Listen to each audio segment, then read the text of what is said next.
terpuji bagi Allah yang telah memberi kita kesehatan, nikmat iman sehingga kita dapat berkumpul di ruangan yang sangat bahagia ini.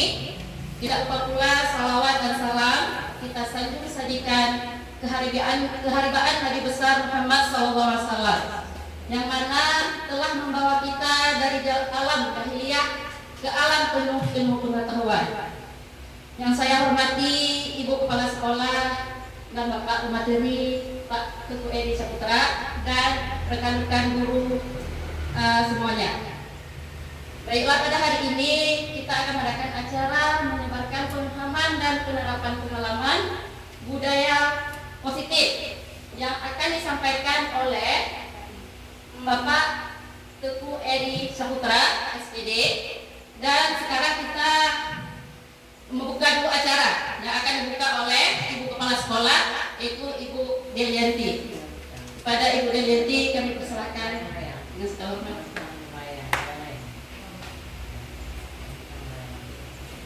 Assalamualaikum warahmatullahi wabarakatuh. Marilah sama-sama kita panjatkan puji dan syukur kehadirat Allah Subhanahu wa Ta'ala yang telah melimpahkan rahmat dan karunia-Nya sehingga kita dapat berkumpul di tempat yang sama ini, yaitu dalam acara membuat aksi nyata yang berjudul tentang budaya positif. Selanjutnya saya ucapkan terima kasih banyak kepada bapak-bapak dan juga ibu-ibu yang telah hadir pada hari ini, yaitu acara membuat aksi nyata. Saya sebagai Kepala Sekolah SDN Kemira dengan rendah hati berada di hadapan bapak-bapak ataupun ibu-ibu ingin memberikan sepatah dua kata tentang sebuah nilai yang telah menjadi pilar utama dalam perjalanan pendidikan kita, yaitu tentang membuat aksi nyata budaya positif. Di tengah dinamika perkembangan zaman, kita dihadapkan pada berbagai tantangan dan perubahan. Namun dalam segala situasi, kita memiliki kendala atas bagaimana dan juga merespon. Hari ini saya ingin membahas tentang penerapan budaya positif di sekolah kita ini. Budaya positif itu bukanlah sekadar sebuah slogan, tetapi sebuah komitmen untuk menciptakan lingkungan belajar yang mendukung, menginspirasi, dan juga membangun satu sama lain. Hal ini lebih dari sekedar kata-kata. Ini adalah nilai-nilai yang kita tanamkan dalam tindakan sehari-hari ataupun dalam kehidupan kita semua. Di sekolah kita, budaya positif bukanlah hal yang baru, akan tetapi hal yang sudah lama kita pelajari. Namun kita terus berupaya untuk memperkuat dan juga mengembangkannya. Kami percaya bahwa kita ini menerapkan budaya positif. Kita juga menciptakan ruang yang memungkinkan setiap individu untuk berkembang secara optimal.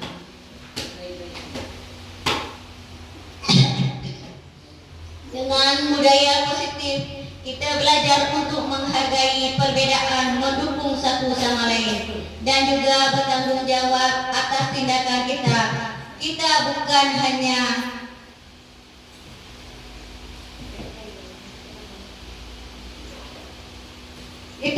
hanya tentang menciptakan suasana yang menyenangkan, tetapi juga menciptakan fondasi yang kuat untuk pertumbuhan pribadi dan akademi setiap siswa dan siswi. Saya mengundang kita semua untuk berkomitmen untuk menjadi agen perubahan dalam menerapkan budaya positif di sekolah kita. Dan mari kita jadikan setiap interaksi, setiap kata, dan setiap tindakan sebagai kesempatan untuk memperkuat nilai-nilai ini. Selanjutnya, untuk lebih jelasnya, marilah sama-sama kita dengarkan langsung pemaparan tentang budaya positif yang akan dipaparkan oleh Bapak Teguh Eri Saputra sebagai calon penggerak Angkatan 10 dari SDN Gebile Kabupaten Aceh Besar. Terima kasih saya ucapkan kepada bapak-bapak dan ibu yang telah hadir pada hari ini. Dan kepada Bapak Teguh Eri saya persilahkan. Terima kasih. Assalamualaikum warahmatullahi wabarakatuh.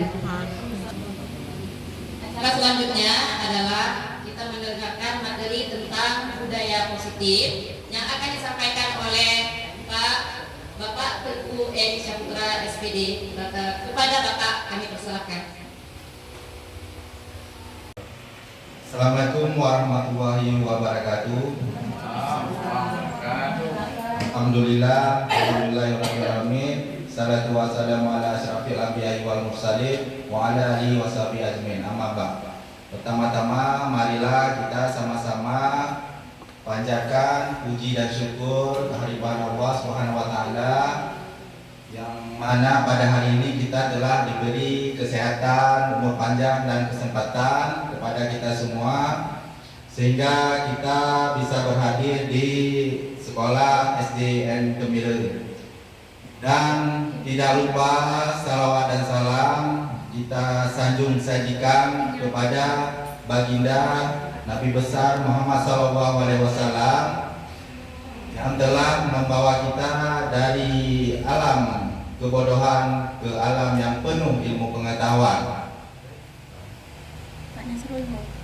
Tadi yang saya hormati semua rekan-rekan guru, bapak-bapak ibu semuanya yang telah hadir untuk terkait dengan aksi nyata saya sebagai guru penggerak angkatan 10, yaitu menyebarkan pemahaman dan penerapan pengalaman budaya positif. Tadi Ibu Kepala Sekolah sudah membuka acara dan sudah memberikan arahan dan kata-kata sambutan. Beliau mohon izin karena untuk pergi ke Dinas Pendidikan. Jadi acara langsung saja saya ambil alih dan mulai dengan memaparkan materi terkait budaya positif di sekolah. Oke Bapak-bapak Ibu semuanya, menurut filosofi pendidikan nasional Ki Hajar Dewantara, guru diibaratkan sebagai petani yang memiliki peranan penting untuk menyuburkan tanamannya. Berarti kita sebagai guru diibaratkan sebagai seorang petani. Bagaimana seorang petani bisa menyuburkan tanamannya?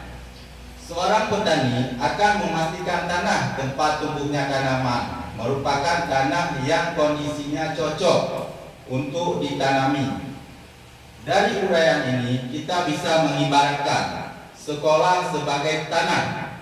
Berarti sekolah sebagai tanah dan tanaman sebagai murid. Untuk itu kita sebagai guru harus mengusahakan sekolah sebagai tempat yang nyaman, aman dan menyenangkan untuk bertumbuh, serta dapat menghindarkan murid dari hal-hal yang mengganggu pertumbuhan potensinya. Maka seorang guru memiliki tanggung jawab untuk menciptakan suasana sekolah yang demikian dengan menciptakan lingkungan positif yang terdiri dari warga sekolah yang saling mendukung. Di sini yang disebutkan dari warga sekolah yaitu kita sebagai guru, pendidik, siswa, dan seluruh warga, itu namanya warga sekolah. Orang yang jualan di kantin, penjaga sekolah, keamanan sekolah, itu dinamakan warga sekolah. Oke. Warga sekolah yang saling mendukung, bekerja sama, saling menghargai dan saling belajar sehingga tercipta kebiasaan-kebiasaan yang baik.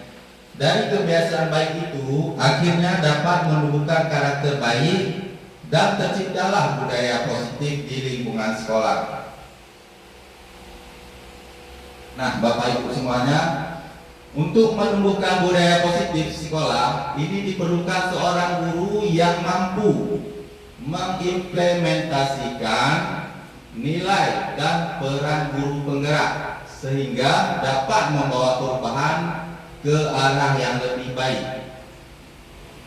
Budaya positif dapat dilakukan dengan menerapkan konsep-konsep disiplin positif, motivasi perilaku manusia, posisi kontrol restitusi, keyakinan sekolah, dan segitiga restitusi di sekolah. Penumbuhan budaya positif ini penting untuk memungkinkan tumbuhnya murid merdeka yang memiliki kemandirian dan motivasi intrinsik yang tinggi.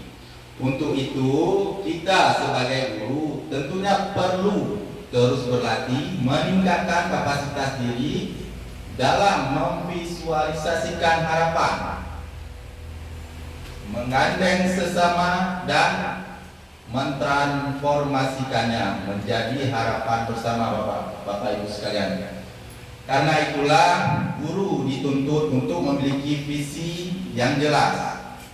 Visi ini dapat dijadikan arahan dalam mencapai tujuan pendidikan bersama. Oke, selanjutnya, menciptakan budaya positif di sekolah merupakan hal yang sangat penting untuk diwujudkan. Melalui budaya positif akan menciptakan lingkungan positif, lingkungan yang aman, nyaman, dan menyenangkan, sehingga membuat murid merasa betah ada di sekolah. Terwujudnya lingkungan positif di sekolah ini dapat dilakukan melalui penumbuhan disiplin positif. Disiplin positif dapat ditumbuhkan melalui pembelajaran yang mengedepankan keyakinan kelas atau sekolah. Untuk itu, murid haruslah memahami tentang keyakinan kelas atau sekolah. Oke, Bapak Ibu semuanya, ini adalah konsep inti budaya positif. Di sini ada perubahan paradigma positif, disiplin positif, nilai kebajikan, kebutuhan dasar, motivasi perilaku manusia, posisi kontrol guru, keyakinan kelas, dan segitiga restitusi. Nah, ini kesemuanya adalah konsep dari inti budaya positif. Ini semuanya harus kita terapkan di sekolah agar terciptanya budaya positif. Nah, selanjutnya, yang pertama tadi adalah pembelajaran dengan paradigma baru. Bagaimana yang dikatakan dengan pembelajaran dengan paradigma baru? Yaitu pembelajaran dengan paradigma yang dirancang berdasarkan prinsip pembelajaran yang kita sebut biasanya berdiferensiasi, sehingga peserta didik belajar sesuai kebutuhannya berdasarkan tahap perkembangan sesuai teori psikologi modern untuk mewujudkan profil Pancasila, yaitu beriman, bertakwa kepada Tuhan Yang Maha Esa, dan berakhlak mulia. Yang kedua ada berkebinekaan global, bergotong royong, kreatif, bernalar kritis, dan mandiri. Ini semua harus kita ciptakan di sekolah. Mungkin ini tidak bisa kita ciptakan begitu saja, tidak semudah kita membalikkan telapak tangan. Karena kesemua ini membutuhkan waktu dan proses yang cukup panjang, dan kita sebagai guru diharapkan untuk terus bersabar dan harus terus meyakini bahwa visi kita untuk mewujudkan ini harus berhasil. Tidak harus ke semua profil Pancasila ini kita terapkan, tapi bisa kita terapkan satu persatu, mulai dari mandiri ataupun beriman, bertakwa kepada Tuhan Yang Maha Esa, dan berakhlak mulia. yang intinya profil Pancasila ini tercipta. Bagaimana caranya anak murid ini bisa memiliki karakter profil pelajar Pancasila. Oke. Nah, ini adalah miskonsepsi tentang teori kontrol. Di sini ada ilusi guru mengontrol murid, yaitu ilusi bahwa semua pengetahuan positif, efektif dan bermanfaat. Berarti di gambar ini kalau kita sebagai guru berpaham bahwa pengetahuan positif efektif dapat bermanfaat kepada murid, itu bagaikan seorang guru berarti mengatur muridnya. Ini kan ada gambar. Ini dibayangkan sebagai siswa. Berarti kita di sini sebagai seorang guru. Berarti kita guru ini istilahnya apa? Mengontrol murid dengan cara pemikiran kita sendiri tanpa mengetahui keinginan peserta didik itu sendiri. Oke. Yang kedua ada ilusi bahwa kritik dan membuat rasa bersalah mampu menguatkan karakter. Ini diibaratkan sebagai kita sebagai guru dan ini sebagai murid. Berarti kita membentak-bentak murid, kamu harus seperti ini, kamu harus seperti itu. Kita beranggapan bahwa dengan kita membentak-bentak siswa akan mendengarkan dan mengikuti apa yang kita bilang. Ternyata itu salah, bapak-bapak itu semuanya. Kita sebagai guru tidak boleh membentak siswa, walaupun kenyataannya mungkin ada sebagian mungkin kita nggak sabar, wajar karena kita juga sebagai manusia, guru juga sebagai manusia juga punya rasa emosional mungkin, tapi kita dituntut sebagai guru harus banyak-banyak bersabar dan bisa menuntun siswa kita ke arah yang lebih baik. Jadi ini dengan cara yang salah. Dan yang ketiga ini ada ilusi bahwa orang dewasa berhak memaksa.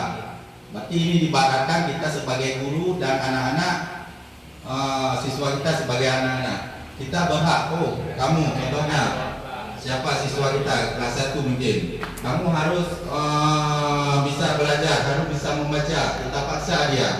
Kamu harus bisa seperti ini, kamu harus bisa seperti itu. Sedangkan kita tidak bertanya kepada siswa-siswa kita apa yang mereka mau, bagaimana cara mereka ingin belajar, apa yang mereka inginkan untuk mereka bisa belajar. Berarti ini adalah ilusi cara yang salah, yang berarti bahwa kita sebagai pendidik tidak boleh memaksa dan membentak. Oke, selanjutnya di sini ada tabel merubah paradigma stimulus respon ke pendekatan teori kontrol. Di sini ada stimulus respon tentang dunia dan teori kontrol tentang dunia. Realitas kebutuhan kita sama, realitas kebutuhan jika berbeda. Semua orang melihat hal yang sama, setiap orang memiliki gambaran berbeda. Kita mencoba mengubah orang agar berpandangan sama dengan kita. Kita berusaha memahami pandangan orang lain tentang dunia. Perilaku buruk dilihat sebagai suatu kesalahan. Semua perilaku memiliki tujuan. Orang lain bisa mengontrol saya. Hanya Anda yang bisa mengontrol diri Anda. Saya bisa mengontrol orang lain. Anda tidak bisa mengontrol orang lain. Pemaksaan ada pada saat tuntutan gagal. Kolaborasi dan konsensus menciptakan pilihan-pilihan baru. Model berpikir menang atau kalah. Model berpikir menang-menang. Oke, selanjutnya. Nah, disiplin positif. Disiplin berasal dari kata disiplina, yang artinya belajar. Disiplin mengacu pada disiplin diri yang memiliki tanggung jawab terhadap apa yang dilakukan berdasarkan nilai-nilai yang diyakini. Oke, disiplin positif merupakan salah satu cara penerapan disiplin yang bertujuan untuk menumbuhkan menumbuhkan kesadaran serta pemberdayaan peserta didik tanpa imbalan penghargaan atau reward, ancaman atau hukuman. Nah, Bapak Ibu sekalian, kita harus memahami bahwa apa yang dinamakan dengan disiplin positif. Jadi di sini sudah dikatakan bahwa disiplin positif ini merupakan salah satu cara penerapan yang bertujuan untuk menumbuhkan kesadaran. Berarti bukan kita ada aturan tentang bagaimana siswa kita harus disiplin. Tapi ketika kita membuat disiplin itu, bagaimana disiplin itu menjadi hal yang positif, kita tidak boleh mengaitkan disiplin positif itu dengan hukuman, atau kita kalau nak hari ini kalau kamu bisa datang cepat tepat waktu, ibu akan kasih kamu hadiah berupa reward. Bukan itu Bapak Ibu semuanya. Yang dinamakan disiplin positif itu bagaimana siswa ini sadar bahwa dia terbentuk kesadaran sendiri. Oh iya ini, saya kalau datang terlambat berarti saya akan tertinggal pelajaran. Berarti itulah hal-hal yang positif yang timbul dari dasar kesadaran siswa itu sendiri, bukan karena dari peraturan ataupun pemaksaan. Makanya di sini dikatakan sebagai disiplin positif tanpa memberdayakan imbalan, penghargaan, ancaman atau hukuman. Begitulah Bapak Ibu semuanya. Sebagai pendidik, tujuan kita adalah menciptakan peserta didik yang memiliki disiplin diri sehingga mereka berperilaku mengacu kepada nilai-nilai kebajikan universal dan memiliki motivasi intrinsik, berarti motivasi dari dalam diri siswa sendiri. Di sini ada motivasi ekstrinsik dan motivasi intrinsik. Berarti yang dikatakan motivasi intrinsik yaitu motivasi yang timbul dari kesadaran diri siswa itu sendiri, tanpa paksaan atau hukuman dan tanpa adanya imbalan hadiah apa-apa. Berarti dia sadar, tumbuh kesadarannya dari dalam dirinya sendiri. Dan dalam perubahan perilaku ke arah yang lebih baik. Oke, selanjutnya. Oke Bapak Ibu semuanya, kita lanjutkan lagi. Di sini ada nilai-nilai kebajikan, yaitu nilai-nilai yang disepakati bersama lepas dari suku, bangsa, agama, bahasa maupun latar belakangnya. Contoh nilai kebajikan tadi sudah kita bilang tentang profil Pancasila. Yang kedua ada IPU Primary Youth Program YP, yaitu toleransi, rasa hormat, integritas, mandiri, menghargai, antusias, empati, keingintahuan, kreatif, kerjasama, percaya diri, dan komitmen. Nah, yang ketiga ada 9 pilar karakter Indonesian Heritage Foundation atau IHP. F, cinta Tuhan dan segenap ciptaannya, kemandirian dan tanggung jawab, kejujuran atau amanah, diplomatis, hormat, santun, dermawan, suka menolong dan gotong royong, percaya diri, kreatif, dan pekerja keras, kepemimpinan dan keadilan baik dan rendah hati, toleransi, kedamaian dan kesatuan. Nah, Bapak Ibu semuanya, bahwa contoh kebajikan institusi atau organisasi ini semuanya harus ada dalam diri kita sebagai seorang pendidik. Jadi contoh-contoh ini harus kita terapkan, harus ada di dalam diri kita, tidak hanya sebagai kita sebagai pendidik, juga kita terapkan kepada siswa-siswi kita semuanya. Oke, selanjutnya, nah ini yang paling penting adalah kebutuhan dasar manusia. Sebagai manusia kita ada kebutuhan dasar, yaitu kebutuhan manusia adalah segala sesuatu yang dibutuhkan oleh manusia untuk mempertahankan keseimbangan kondisi fisiologis dan psikologis yang bertujuan untuk mempertahankan kehidupan dan kesehatan. Nah, Bapak-bapak Ibu semuanya, inilah 5 kebutuhan dasar manusia. Ini kebutuhan 5 kebutuhan dasar manusia. Semua kita ada ini. Tidak hanya kita sebagai pendidik orang dewasa, tapi siswa juga memiliki kebutuhan dasar. Menurut Dr. William Glasser, kebutuhan dasar manusia yaitu yang pertama ada penguasaan, ada kasih sayang dan rasa diterima, bertahan hidup, kesenangan dan kebebasan. Coba Bapak perhatikan di sini. Ini kan ada 5 kebutuhan dasar manusia. Arti yang pertama tadi ada penguasaan. Ini semuanya dikaitkan dengan fisik dan non fisik. Di sini yang non fisiknya yang mana, Bapak Ibu semuanya? Coba perhatikan yang non fisik. Banyak yang mana? Banyak yang fisik apa yang non fisik?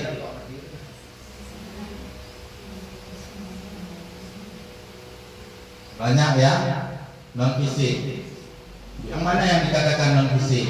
Berarti kasih sayang dan rasa diterima. Berarti ini kita perasaan. Begitu juga kita mengajar bapak-bapak ibu semuanya. Siswa kita perlu kasih sayang dan rasa diterima. Kita tidak boleh membentak anak-anak. Mungkin dia di rumah kurang kasih sayang. Jadi sampai sekolah kita memperlakukan siswa-siswi kita tanpa adanya rasa kasih sayang. Contohnya kita waktu datang ke sekolah, siswa-siswi kita kadang mereka tidak membuat tugas. Jadi langsung ditajar, kenapa kamu nggak buat tugas? Kita membentak, kita memarahi mungkin. Jadi rasa kasih sayang dan rasa diterima ini kurang. Jadi mereka mungkin mereka pun agak malas untuk belajar. Dan yang kedua yaitu penguasaan. Apa contohnya penguasaan? Penguasaan ini dia merasa dihargai. Siswa-siswi kita ini perlu dihargai Bapak Ibu semuanya. Misalkan ada siswa kita di kelas, mungkin dia juara olahraga mungkin, juara matematik mungkin. Kan semua di setiap kelas mungkin ada sekitar 30 siswa. Jadi kan beda-beda karakter mereka. Dan mereka pun tidak bisa semuanya pandai satu mata pelajaran. Mungkin siswa A dia lebih ke olahraga, yang siswa B lebih ke sains mungkin. Jadi kita sebagai guru harus mengapresiasi setiap prestasi yang dilakukan oleh siswa kita. Tidak hanya di bidang pendidikan, mungkin dia pandai, dia mungkin rajin. Kalau kita suruh apa-apa dia mau. Kita hargai juga itu. Tidak boleh kita katakan dia sebagai siswa yang bodoh. Makanya di sini sebagai penguasa berarti ini non fisik juga ini, termasuk menghargai siswa. Yang ketiga kesenangan. Tidak hanya kita sebagai orang dewasa, anak-anak perlu juga kesenangan. Mereka juga butuh bermain. Mungkin ada siswa kita lagi belajar, dia tiba-tiba iseng mungkin colek-colek kawannya dan juga kawannya. Itu merupakan konsekuensi sebagai kebutuhan dasar dia. Dia membuat seperti itu, dia merasa senang. Makanya di sini berarti dia kurang kesenangan. Makanya dia melakukan hal-hal yang membuat dia senang. Walaupun itu tidak boleh dilakukannya, tapi kita sebagai pendidik harus tahu apa kebutuhan yang dia inginkan. Yang keempat yaitu kebebasan. Nah, kebebasan berarti kita sebagai manusia ini tidak mau terikat dan tidak mau diikat. Kita maunya bebas, karena kebebasan itu membuat kita lega. Begitu juga anak-anak siswa kita tidak boleh mengikat mereka. Ini kamu harus pandai, keinginan saya sendiri. Nah, yang kelima yaitu bertahan hidup. Nah, ini yang dibilang dengan fisik, bertahan hidup. Nah, mengapa kita ini diurutkan di nomor 5 bertahan hidup. Kenapa tidak diurutkan ke nomor 1? Kenapa tidak bertahan hidup aja nomor 1? Tapi bertahan hidup ini nomor urutnya ke nomor terakhir, nomor 5. Karena bertahan hidup itu ada sebagian orang mungkin bertahan hidup dulu tapi tidak. Kita harus senang dulu. Karena dengan senang kita bisa mengerjakan apa yang kita sukai. Kalau kita tidak senang, makanya kita kadang apa yang ingin kita kerjakan udah malas kita kerjakan. Karena dari pertama aja kita nggak senang. Jadi selanjutnya pasti tidak akan berlanjut. Bertahan hidup ini seperti makan, minum, ini termasuk kepada. Oke Bapak Ibu, selanjutnya yaitu ada motivasi perilaku manusia. Yang pertama ada motivasi perilaku manusia. Bagaimana berarti manusia ini termotivasi melakukan sesuatu. Yang pertama yaitu untuk menghindari ketidaknyamanan atau hukuman. Yang kedua yaitu untuk mendapatkan imbalan atau penghargaan dari orang lain. Yang ketiga ada untuk menjadi orang yang mereka inginkan dan menghargai diri sendiri dengan nilai-nilai yang mereka percaya. Berarti di sini disebutkan bahwa perilaku manusia ini terbentuk atau termotivasi. Kita melakukan sesuatu itu berarti ada motivasi yang timbul dari dalam diri kita sendiri, yaitu yang seperti saya jelaskan tadi. Yang pertama ada menghindari ketidaknyamanan. Berarti setiap perilaku kita di sini kita sebutkan kita sebagai pendidik atau siswa, berarti kita tidak mau melakukan hal-hal yang tidak nyaman ataupun hal-hal yang bersifatnya ada hukuman. Berarti kalaupun ada orang yang melakukan hal-hal yang seperti itu, berarti dia termotivasi oleh perilaku yang lain, yaitu mungkin untuk mendapatkan imbalan. Kalau untuk mendapatkan penghargaan ini tidak mungkin. Ada orang yang melakukan kesalahan, dia termotivasi terus melakukan kesalahan.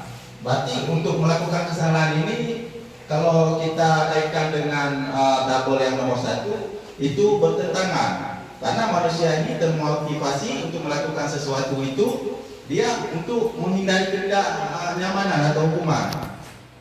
Istilahnya kita melakukan sesuatu ini karena kita nyaman ataupun kita senang melakukan hal itu, makanya kita termotivasi. Kalau kita kaitkan dengan orang yang melakukan kesalahan, mungkin motivasinya untuk berperilaku seperti itu, dia mungkin untuk mendapatkan uang, mungkin kan imbalan uang. Nah, begitu juga kepada siswa-siswi kita, bahwa dia ketika kita mengajar di kelas, anak-anak ini termotivasi. Berarti apa yang kita mau beri motivasi kepada peserta didik kita? Kita harus memberikan penghargaan kepada mereka. Kita harus berikan kenyamanan dan kesenangan ketika berada di sekolah ataupun di dalam kelas. Dan kita harus menuntun mereka. Berarti harus menuntun, istilahnya kita harus meyakini bagaimana siswa ini atau apa yang mereka inginkan untuk mereka inginkan dan menghargai diri sendiri dengan nilai-nilai yang mereka percaya. Oke Bapak Ibu semuanya, kita lanjutkan dengan konsep disiplin dengan identitas gagal. Konsep disiplin dengan identitas gagal. Yang pertama ada, seperti saya bilang tadi, ada hukuman dan ada penghargaan. Berarti ada timbal baliknya. Yang pertama di situ ada menyakitkan, penghargaannya tidak efektif, tidak nyaman, murid takut, memaksa, murid menyembunyikan kesalahan, murid menjadi rendah hati. Ini berarti ini adalah suatu hukuman, sehingga mereka menjadi identitas yang gagal karena kedisiplinan kita yang kita sebagai pendidik membuat hukuman sehingga tidak terciptanya disiplin yang positif. Ada penghargaan tidak efektif, merusak hubungan, sifat iri, mematikan kreativitas, menghukum dengan sistem ranking, merampas hak menghargai. Nah, di sini di poin menghukum dengan sistem ranking mungkin kita sekarang tidak lagi memberi rankingan. Kenapa?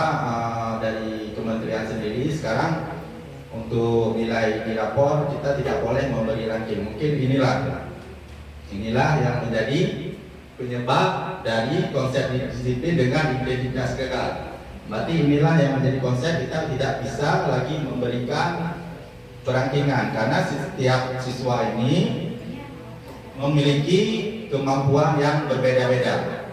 Mereka tidak tentu sama, tidak semua siswa kita bisa matematika.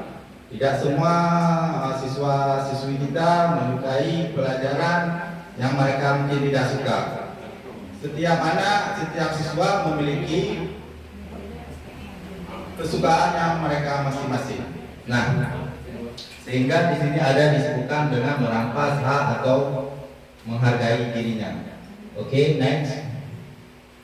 Konsep disiplin dengan identitas sukses, konsekuensi dan restitusi. Di konsekuensi ada penguatan jangka pendek, perlu monitoring berkelanjutan, stimulus atau respon, murid menghormati peraturan, kehilangan waktu untuk merenungi kesalahan. Yang restitusinya yaitu murid bertanggung jawab untuk berlakunya. Fokus pada pemecahan masalah jangka panjang, murid menghormati dirinya dan orang lain. Teori kontrol, dirinya memegang kontrol, murid bersemangat memperbaiki kesalahan mereka. Oke, next. Konsep disiplin pendekatan restitusi. Ini adalah sebuah cara menanamkan disiplin positif pada murid, yaitu pengertian restitusi. Apa itu pengertian restitusi? Restitusi adalah proses menciptakan kondisi bagi murid untuk memperbaiki kesalahan mereka sehingga mereka bisa kembali pada kelompok mereka dengan karakter yang lebih kuat. Ini dikutip dari Dosen 2004. Bagaimana yang dikatakan dengan ciri-ciri restitusi? Yang pertama itu ada di poin bukan untuk menebus kesalahan, namun untuk belajar dari kesalahan. Memperbaiki hubungan, tawaran bukan paksaan. Restitusi menuntut untuk melihat ke dalam diri. Restitusi mencari kebutuhan dasar yang mendasari tindakan. Restitusi diri adalah cara yang paling baik. Restitusi fokus pada karakter bukan tindakan. Restitusi fokus pada solusi. Restitusi mengembalikan murid yang berbuat salah pada kelompoknya. Nah, Bapak Ibu semuanya, di sini sudah dijelaskan apa itu restitusi dan ciri-ciri restitusi.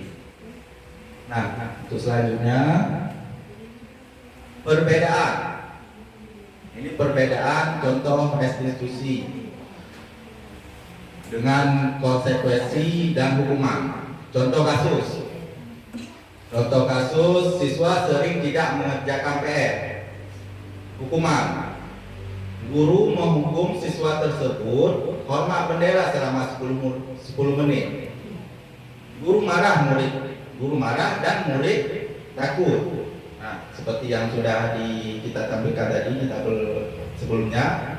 Konsekuensi yang pertama, guru memberikan konsekuensi untuk mengerjakan PR-nya saat istirahat atau dikerjakan sebanyak 3 kali lipat. Guru tegas dan siswa menghormati peraturan.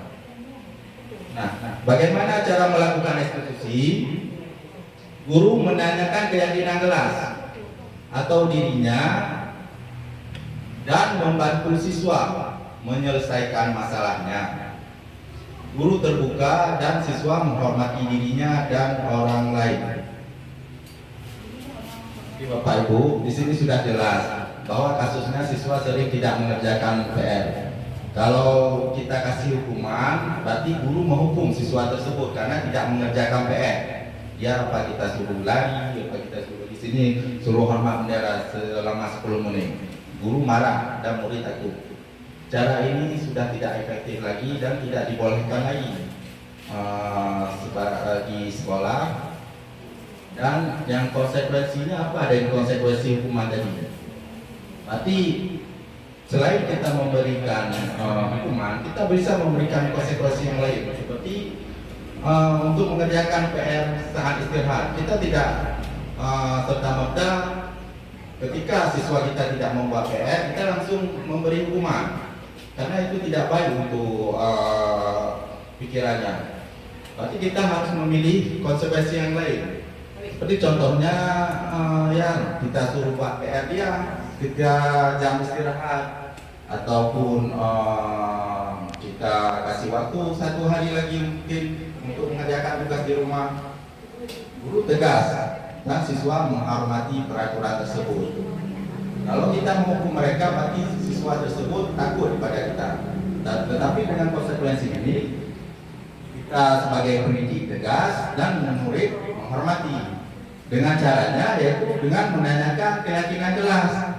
Bagaimana kita menerapkan ini supaya siswa ini bisa melakukan apa yang kita suruh. Dengan kasus tidak mengerjakan PR, berarti kita tanyakan dulu keyakinan kelas. Makanya di sini kita sebagai wali kelas, apalagi kita di SD, jadi kita di sini harus kita buat keyakinan kelas. Bapak Ibu semuanya, keyakinan kelas dan peraturan sekolah adalah hal yang berbeda. Mungkin kalau peraturan sekolah di sini dikatakan bahwa itu sepihak, berarti kita sebagai guru yang membuat peraturan tersebut. Tetapi keyakinan kelas itu adalah kesepakatan antara kita sebagai guru dan siswa sendiri. Dan keyakinan kelas itu tidak terlalu harus kita buat banyak.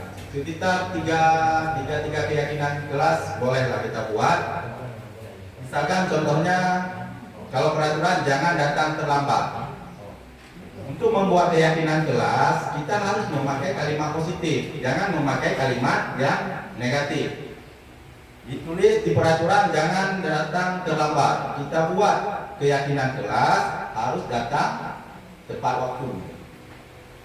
Tidak, jangan berlari-larian di Selasa sekolah mungkin. Itu peraturan. Tapi untuk membuat keyakinan, kita buat jalanlah pelan-pelan dan berhati-hatilah. Berarti di sini peraturan, kalau kita buat peraturan dengan kalimat negatif, untuk membuat keyakinan sekolah ke kelas, kita harus memakai kalimat yang positif. Mengapa demikian? Untuk siswa-siswi kita untuk memudah ingat. Jadi mereka pun akan terbentuk karakter yang terciptanya disiplin positif. Berarti jangan ada pakai kata kalimat negatif. Jangan. Ketika kita bilang jangan kepada anak kita, yang terpikir oleh orang siswa kita, berarti boleh. Jangan. Mereka mungkin boleh jangan lari-lari nak. Malah mereka akan terus berlari lagi. Jangan ribut nak, malah mereka akan ribut. Sebentar kita tinggal ke kantor udah ribut orang. Nah itu juga. Makanya kita harus membuat keyakinan kelas dengan memakai kalimat yang positif. Dan kita sepakati sebagai pendidik dan siswa-siswa kita tanda tangan dan kita tempelkan. Ketika ada kasus-kasus mereka melanggar, maka kita bisa membuat restitusi dengan menanyakan keyakinan kelas. Nah, kita boleh tanya, apa keyakinan kelas kamu yang sudah kamu langgar? Ya Pak, saya tidak bertanggung jawab. Kenapa kamu tidak bertanggung jawab? Mereka mungkin akan menjawab, saya tidak mengerjakan PR Pak. Oke anak-anak, mungkin kita dengan itu kita jangan marah juga. Kita harus memberikan nada yang datar kepada siswa-siswi kita panggil, jangan di hadapan siswa-siswa lain. kita panggil ke kantor, kita tanyakan baik-baik, dan kita beri penjelasan kepada mereka. Makanya di sini disebutkan ada hukuman, ada resolusi, ada restitusi. Oke, bapak-bapak, ibu semuanya, kita lanjutkan lagi. Nah, di sini sudah disebutkan 5 posisi kontrol restitusi. Nah, di sini ada ilusi bahwa kita sebagai pendidik harus memilih salah satu yang mana yang paling baik. Di sini ada 5 posisi kontrol restitusi. Seperti saya bilang tadi, penghukum. Ada yang pertama penghukum, yang kedua pembuat rasa bersalah, teman, pemantau, dan manajer. Nah, di sini 5 posisi kontrol ini ada bersama kita sebagai pendidik. Coba renungkan dalam diri kita sendiri, yang mana yang sering ada dalam diri kita sebagai pendidik saat menghadapi siswa. Mungkin ada ketua hukum. Nah, mungkin ya betul. Mungkin ada guru yang penghukum. Nanti akan saya berikan contoh bagaimana yang kita katakan posisi mana yang lebih baik kita sebagai guru. Karena sedikit kita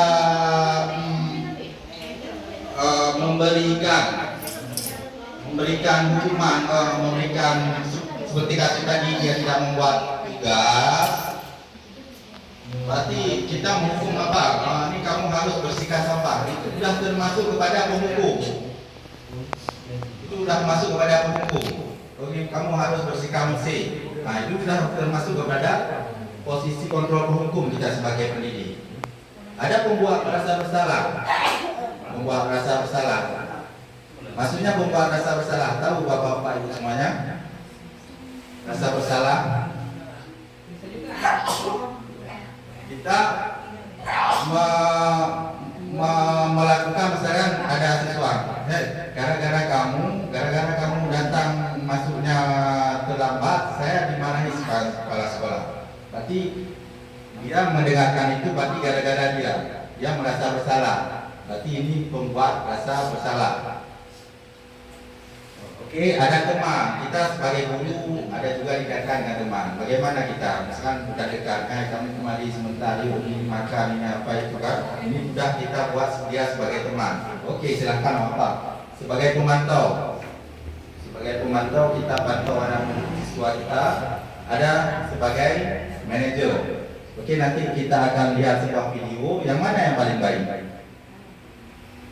Nah. Oke bapak ibu semuanya, marilah kita sama-samakan kita simak video berikut ini tentang posisi kontrol bagaimana. Nanti dijelaskan di sini kelimanya dan bisa kita ambil salah satu penerapan.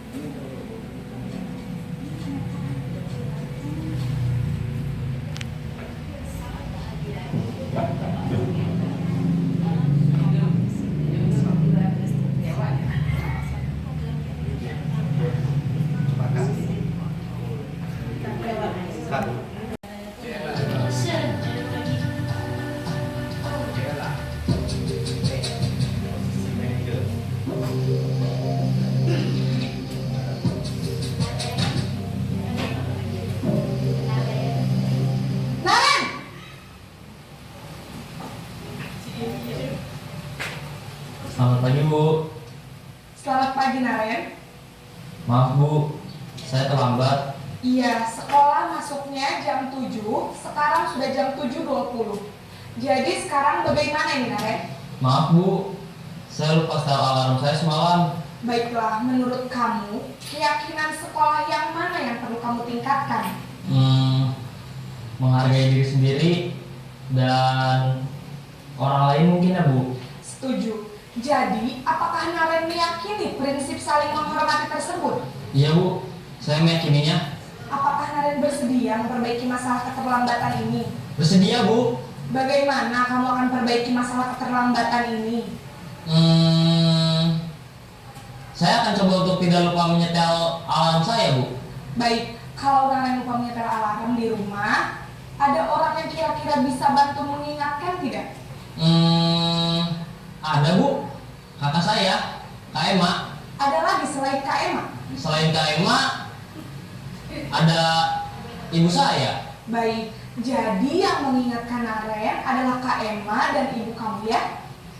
Kira-kira akan mulai setel alarm kapan nih Naren? Setelah pulang sekolah akan segera saya lakukan. Baik, jadi Naren akan setel alarm untuk bangun besok pagi dan akan diingatkan oleh kakak dan ibunda Naren ya. Ada lagi yang mungkin perlu dilakukan Naren agar tidak terlambat bangun lagi? Tidak ada, Bu. Baik Naren, terima kasih untuk kerjasama kamu. Sekarang kamu perlu kembali ke kelas untuk belajar. Baik, Bu. Terima kasih. Posisi manajer adalah posisi kontrol yang disarankan untuk membimbing murid memiliki sikap disiplin yang positif, yaitu murid yang mandiri, bertanggung jawab, dan dapat memecahkan masalah. Tujuan dari posisi ini adalah agar murid dapat berefleksi atas tindakannya. Guru akan dengan tulus memberikan pertanyaan-pertanyaan bermakna, sehingga membuat murid dapat belajar dari kesalahannya dan mencari sebuah solusi untuk menyelesaikannya. Ibu dan bapak guru hebat, setelah mengamati adegan kelima posisi kontrol tadi, kira-kira posisi mana yang paling ideal? Posisi mana yang dapat menunjang motivasi intrinsik murid? Ya, tentu posisi manajer. Posisi ini memang posisi ideal yang ingin dituju setiap pendidik. Pada posisi inilah, guru dapat menerapkan disiplin positif yang berpihak pada murid, yang memerdekakan murid.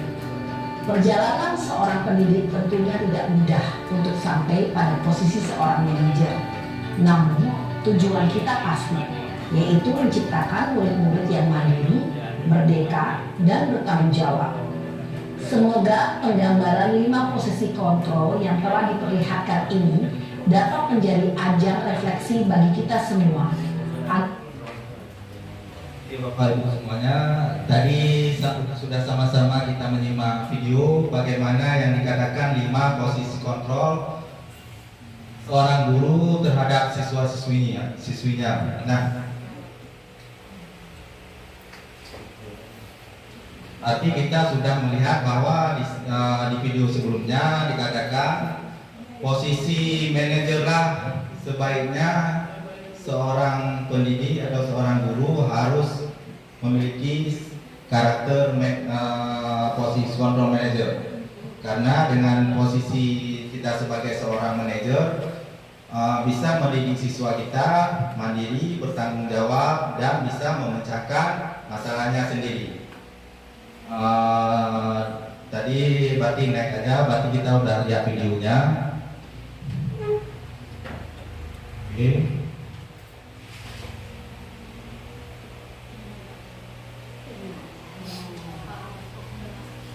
Nah, kita masuk ke keyakinan kelas. Mengapa keyakinan kelas? Mengapa tidak peraturan kelas saja? Di sini dijelaskan bahwa mengapa kita memiliki peraturan tentang penggunaan helm pada saat mengendarai kendaraan roda 2 atau motor. Mengapa kita memiliki peraturan tentang penggunaan masker dan mencuci tangan setiap saat. Nah, Bapak Ibu semuanya, di sini kenapa kita ada peraturan tentang penggunaan helm pada saat mengendarai kendaraan roda 2 atau motor? Keyakinan apa yang membuat kita memakai helm? Keselamatan ya Bapak Ibu semuanya ya. Kita menggunakan helm untuk menjaga keselamatan kita, menjaga kepala kita agar aman dari kecelakaan apabila terjadi kecelakaan. Makanya di sini disebutkan mengapa tidak peraturan, mengapa harus keyakinan. Nah, berarti orang memakai helm, berarti dia meyakini bahwa saya memakai helm, berarti ini untuk keselamatan. Bukan berarti hanya untuk sekedar peraturan dia, tetapi dia berpikir bahwa memakai helm ini untuk keselamatan. Nah, begitu juga kita di sekolah atau di kelas kita masing-masing, siswa kita harus kita buat tidak hanya peraturan, tetapi dengan peraturan itu dia memiliki kesadaran untuk menjadi sebuah keyakinan agar peraturan dan keyakinan itu bisa mereka ikuti sesuai dengan kesepakatan bersama. Nah, selanjutnya, ini adalah kegiatan membuat keyakinan kelas. Ada di sini ada beberapa foto saya yang saya buat di kelas dan beberapa buku lain. Di sini ada tentang berdiskusi tentang peraturan, ada menyusun peraturan menjadi keyakinan dan menempelkan keyakinan di kelas. Inilah step atau langkah-langkah yang sebelum kita membuat keyakinan. Kita harus berdiskusi dulu dengan siswa peraturan dan keyakinan apa. Lalu kita menyusun peraturan itu menjadi sebuah keyakinan dan menempelkan keyakinan di kelas agar siswa-siswi kita bisa membacanya dan mengikutinya sesuai dengan kesepakatan bersama. Oke, selanjutnya bagaimana pembentukan keyakinan kelas? Yang pertama di sini ada lebih abstrak daripada peraturan. Ada sedikit saja biar mudah diingat. Jangan terlalu banyak dan jangan juga terlalu sedikit. Pokoknya keyakinan yang kita buat harus mudah diingat oleh siswa-siswi kita, yaitu berupa pernyataan universal, dapat diterapkan di kelas, bersedia meninjau kembali keyakinan kelas dari waktu ke waktu, dibuat dalam bentuk positif. Semua warga kelas hendaknya ikut berkontribusi dalam pembuatan keyakinan kelas. Oke. Selanjutnya di sini ada segitiga restitusi, yaitu menstabilkan identitas. Yang pertama, kita harus menstabilkan identitas. Kita semua akan melakukan hal yang terbaik yang bisa kita lakukan. Yang kedua ada validasi tindakan yang salah. Semua perilaku memiliki alasan. Yang ketiga ada menanyakan keyakinan. Kita semua memiliki motivasi internal.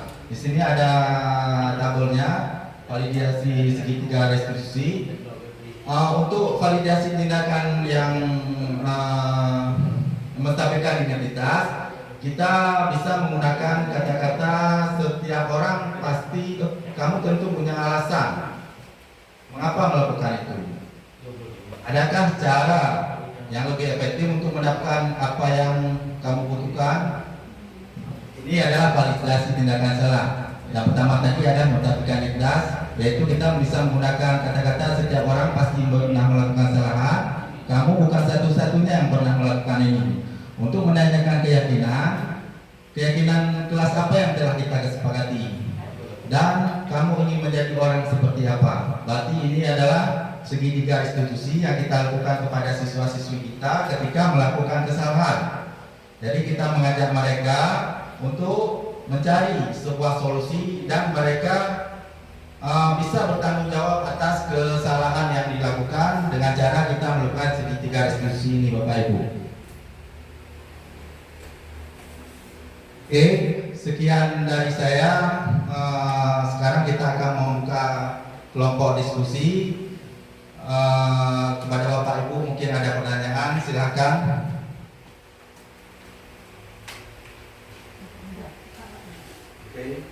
Oke, Bu Mara Mas, silakan. Assalamualaikum warahmatullahi wabarakatuh. Saya ingin menanyakan tantangan apa yang harus dihadapi misalnya di saat kita menciptakan budaya positif di sekolah. Terima kasih. Oke, terima kasih kepada Bu Nora kita. Pertanyaannya baik sekali, yaitu bagaimana tantangan kita ketika kita menciptakan budaya positif di sekolah, itu kan? Ya, tentunya ketika kita menciptakan budaya positif di sekolah, ini tidak mulus-mulus saja Bapak Ibu semuanya. Kita pasti punya tantangan-tantangan sendiri. Apalagi kita sebagai seorang pendidik, sebagai individu, kita tidak bisa bekerja sendiri. Kita tentunya harus berkolaborasi dengan rekan-rekan sejawat dan tentunya juga siswa-siswi kita, kepala sekolah dan stakeholder yang terkait seperti komite sekolah dan seperti lintas pendidikan, Puskesmas ataupun polisi maupun TNI sendiri. Nah, tantangannya bisa dari siswa kita sendiri. Maksudnya ketika kita menciptakan menerapkan budaya positif, pasti ada siswa-siswi kita yang tidak bisa kita atur. Pasti ada itu. pasti waktu kita ingin kita ciptakan disiplin positif, ini masuk tepat waktu anak-anak. Ini harus kalau ada tugas dikerjakan. Ini pakaiannya hari Senin harus seragam semua. Tidak boleh memakai sepatu yang tidak hitam. Berarti ketika kita menerapkan hal itu untuk menjadikan sebuah budaya positif untuk kebiasaan, jadi pasti ada ada beberapa siswa yang mungkin tidak bisa, mungkin butuh proses untuk mengikuti alur bagaimana menciptakan budaya positif. Dan mungkin ada juga mungkin dari rekan-rekan sejawat kita, guru-guru mungkin tidak sepikiran sama kita. Mungkin kita sama-sama kita lakukan disiplin positif dengan cara seperti ini, sesuai dengan visi misi sekolah kita. Mungkin ada beberapa guru mungkin tidak, saya tidak mau lah. Oke lah, silakan kamu ajar duluan. Atau mungkin tidak ada dukungan dari kepala sekolah. Mungkin itu jadi sebuah tantangan bagi kita. Tetapi bagaimana caranya tantangan itu harus menjadi motivasi dari dalam diri kita sendiri, supaya kita tidak mudah menyerah. Berarti apa yang kita inginkan untuk menjadi sebuah kegiatan positif pasti selalu ada tantangan. Tapi jangan itu anggap sebuah tantangan untuk kita harus berhenti. Kita harus termotivasi lagi untuk terus maju, untuk menciptakan budaya positif sesuai dengan visi kita sebagai pendiri. Mungkin itu Bu Nur Halimah. Oke. Ada pertanyaan lain? Bapak?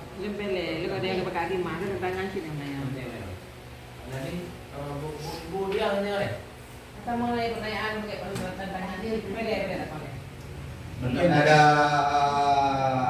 saran dari Ibu, mungkin ada jawaban lain. Siapa yang mau menjawab? mungkin Pak Putra ada background. Oh ya, silakan Pak.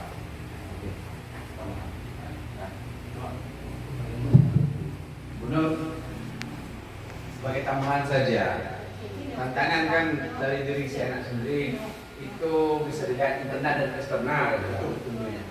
Di internal Bu Nur, anak-anak itu lihat backgroundnya dulu. Background rumahnya bagaimana? Karena ada anak yang memang di rumah mau gagal kena 5 ayat. Itu saja. Dulu dalam 1 hari, paginya aja udah begitu.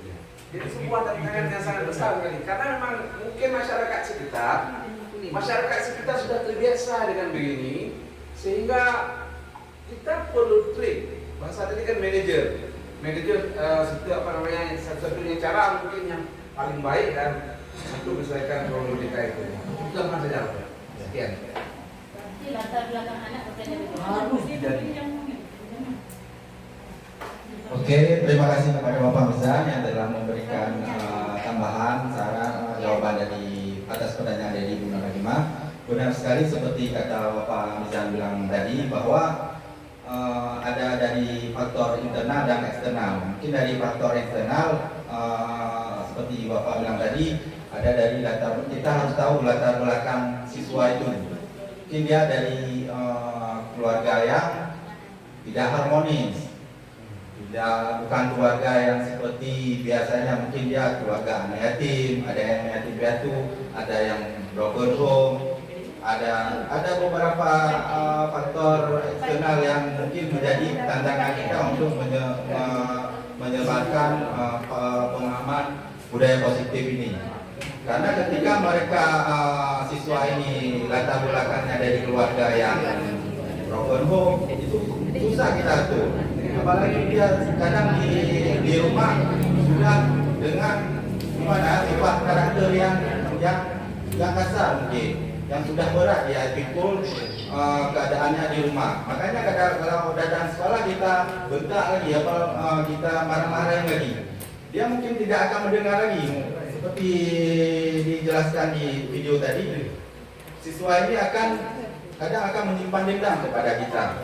Makanya kita di sini harus menjadi seorang pendidik yang memiliki jiwa. Kita harus memahami bagaimana yang dikatakan kebutuhan hidup dasar manusia. Jadi itu saja. Oke, silakan. Yang lain. Ada pertanyaan mungkin masukan? Oke, saya akan bertanya kepada dulu Bu Yuli mungkin bagaimana yang dikatakan dengan mungkin sudah menyimak beberapa slide tadi, bagaimanakah yang dikatakan dengan budaya positif menurut pendapat Ibu?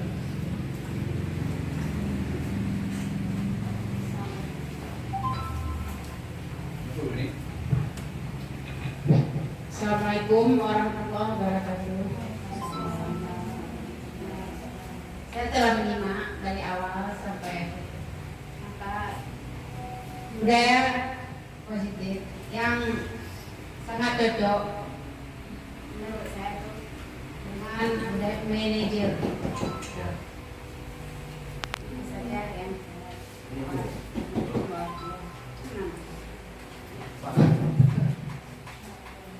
Terima kasih kepada Bu Yuni yang telah berkomentar sedikit bahwa tentang budaya positif yang paling baik itu adalah sebagai kita sebagai seorang pendidik, yaitu posisi kontrol seorang manajer ya. Oke. Mungkin ada pertanyaan lain dari kawan-kawan, rekan-rekan, bapak-bapak ibu semuanya. Dari Bu Radida mungkin, Bu Safaria, Bu Ros, mungkin ada pertanyaan, silakan Bu. Bu Andia. Assalamualaikum warahmatullahi wabarakatuh.